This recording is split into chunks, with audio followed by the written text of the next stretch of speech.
Hello everyone, in this video we'll discuss about a referral letter for nurses.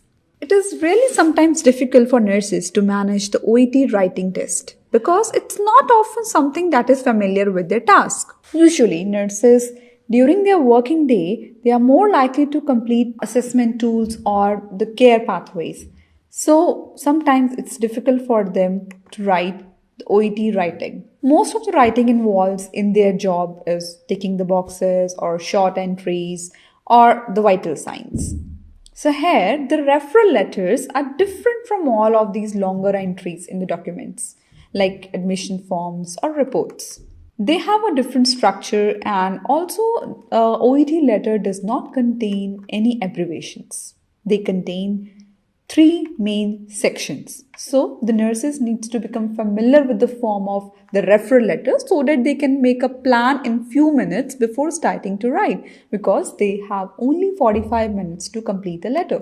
So 3 sections. The first and last sections are always introduction and conclusion. So when you first start with the section, the first and last sections are always having a similar structure. So talking about the first section, it is the address, salutation and reference section.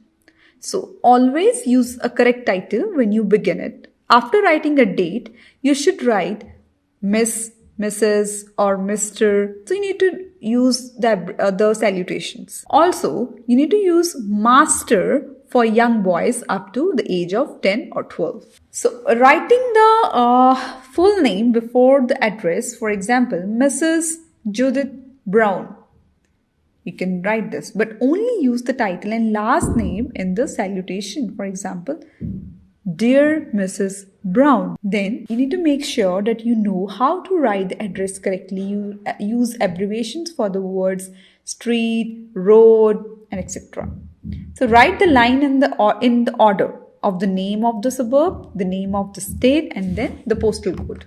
For example, Fernwood NSW 2054. Here, in the next section, after salutation, we need to write the reference.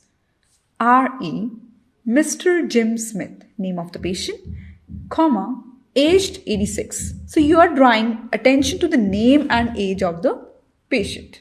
Finally, your reference will look like R.E. Mr. Jim Smith, aged 86. The last section is the closing of the letter. So that is usually a normal sentence which is always repeated in every letter. That is, if you need any further information, please do not hesitate to contact me.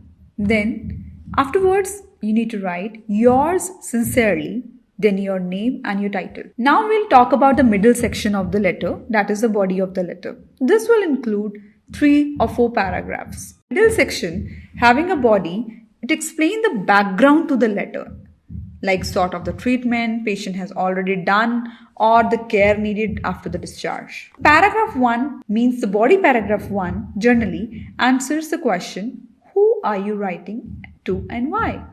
So you need to include some relevant. Paragraph 1 means the introduction. It includes the question, that is, who are you writing and why?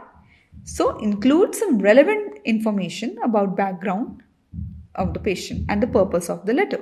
Then the next paragraph outlines the relevant treatment in the hospital, which includes any problems the patient had during the hospitalization. Then final paragraph, it outlines your request.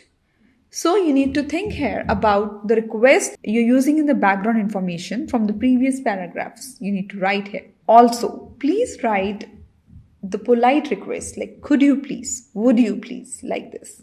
So you need to explain the background information to your request in the earlier paragraph. And the last thing is the time management. So you should always practice writing the letter by hand with the pencil or pen and in proper time, that is 40 minutes. So try to practice so that you can write quickly in the exam.